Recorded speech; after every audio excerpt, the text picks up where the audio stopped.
ఇది మీకు తెలుసా? మతం మారితే జీవితం మారుతుందా? లేక పేరు మారుతుందా? అసలేం మారుతుంది? మనిషి జీవితంలో మారేది ఏమిటి? అసలు మనం అందరం గుర్తించుకోవాల్సిన విషయం ఏంటంటే, ఒకసారి ఆలోచన చేయాలి.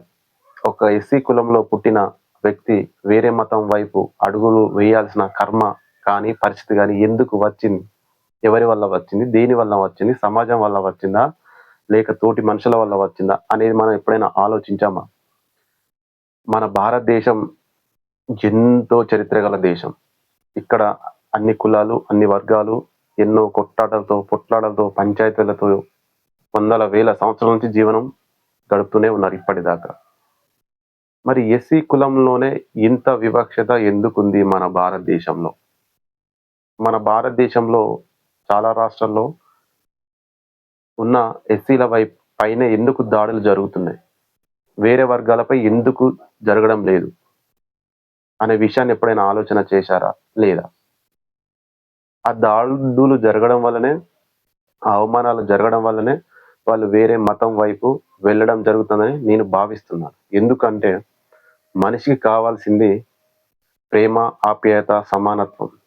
ఇవి ఎక్కడ దొరుకుతాయో మనిషి అక్కడికి వెళ్ళడం జరుగుతుంది. ఈ ఎస్సీ కులంలో ఉన్నవారు ఎంత చదువుకున్నా, ఎంత జ్ఞానం ఉన్నా, ఎంత స్కిల్స్ ఉన్నా కానీ వాళ్ళు ఉద్యోగ విషయాల్లో అనుభవించే వివక్షత, రాజకీయాల్లో కానీ, గుడిలో కానీ, గుడిలోకి పోతే రానివ్వరు నువ్వు దళితుడు అని చెప్పేసి. బడిలోకి పోతే చదువు చెప్పరు నువ్వు దళితునివి అని చెప్పేసి. ఇక ఇంత అవమానం జరిగినప్పుడు ఎవరైనా ఆ కులంలో ఉంటారా? ఉండరా? ఒక్కసారి ఈ వీడియో చూసే ప్రజలను ఆలోచన చేయాలని నేను కోరుతున్నా. అలాంటప్పుడు వారు ఏం చేయాలి? ఏం చేయాలంటే వేరే ఆల్టర్‌నేట్ వెతుక్కోక తప్పడం లేదిక్కడ. ముస్లిం మతం కానీ, క్రిస్టియన్‌లో గానీ అంత వివక్షత ఉండదనే నమ్మకంతోటే ఇక్కడున్న ఎస్సీ ప్రజలు ఆ మతాల వైపు వెళ్ళడం జరుగుతుంది. సరే, సుప్రీం కోర్ట్ ఆఫ్ ఇండియా తీర్పిచ్చింది. సమాజంలో జరుగుతున్నవన్నీ పక్కన పెడదాం. అసలెందుకు ఎస్సీ ప్రజలు ఎందుకు మతం మారే పరిస్థితి ఎవరు తీసుకొచ్చారు అని ఒక్కసారి మనం స్పష్టంగా ఆలోచన చేయాల్సిన అవసరం ఉంది.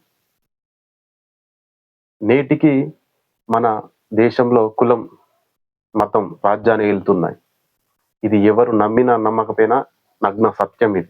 అక్షర సత్యం, నగ్న సత్యం.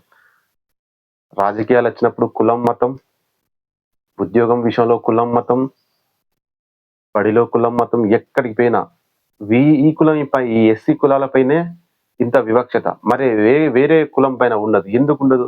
అసలు ఎస్సీలు చేసిన అన్యాయం ఏమిటి? ఈ భారతదేశంలో వాళ్ళు పుట్టడమే వారికి మంచిది కాదా? వాళ్ళకి అవకాశం లేదా? మహానుభావుడు డాక్టర్ బిఆర్ అంబేద్కర్ గారు భారత రాజ్యాంగాన్ని గనుక రాసి ఉండకపోతే ఎస్సీల పరిస్థితి ఇంకా ఎంత దారుణంగా ఉందో ఒక్కసారి మన ఊహకే వదిలేసుకోవాల్సిన అవసరం ఉంది. ఓకే, ఎస్సీలు మతం మారుతున్నారు. ఓకే, ఎందుకు మారుతున్నారు? దేనికి మారుతున్నారు? ఎవరి వల్ల మారుతున్నారు? భూమిపైన మనుషులలో రెండే తెగలు, ఆడ, మగ. ఎవరికి కోసినా వచ్చేది రక్తమే, నీరు కాదు, పాలు కాదు. ఇక్కడ అందరూ సమానమే.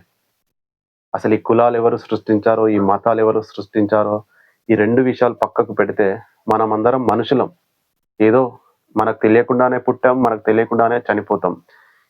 వీటి మధ్యలో ఒక మంచి జీవితాన్ని అందరితో సమానంగా పంచుకొని గర్వంగా చనిపోవాలన్నది ఎవరైనా కోరుకుంటారు. కానీ ఇక్కడ అవకాశాలలో కులం, రాజకీయాలలో కులం, చదువులో కులం, గుడిలో కులం, అన్ని అవమానాలే. ఇన్ని అవమానాలు నేటి కాలం కూడా ఉన్నాయంటే ఎంత దౌర్భాగ్యం స్థితిలో ఉన్నామో ఒక్కసారి మనం ఆలోచన చేయాలి. మతం మారడం, కులం మారడం, ఇవి మారినంత మాత్రాన మనిషి ఎస్సీ కులాల్లో మార్పులు రావు. ఎదుటి మనుషులు చూసే విధానంలోనే మార్పు వస్తుంది. మారాల్సింది కులం, మతం కాదు, మనిషి యొక్క ఆలోచన విధానం. ఒక్కసారి గమనించండి. ఇది అందరికీ షేర్ చేయండి.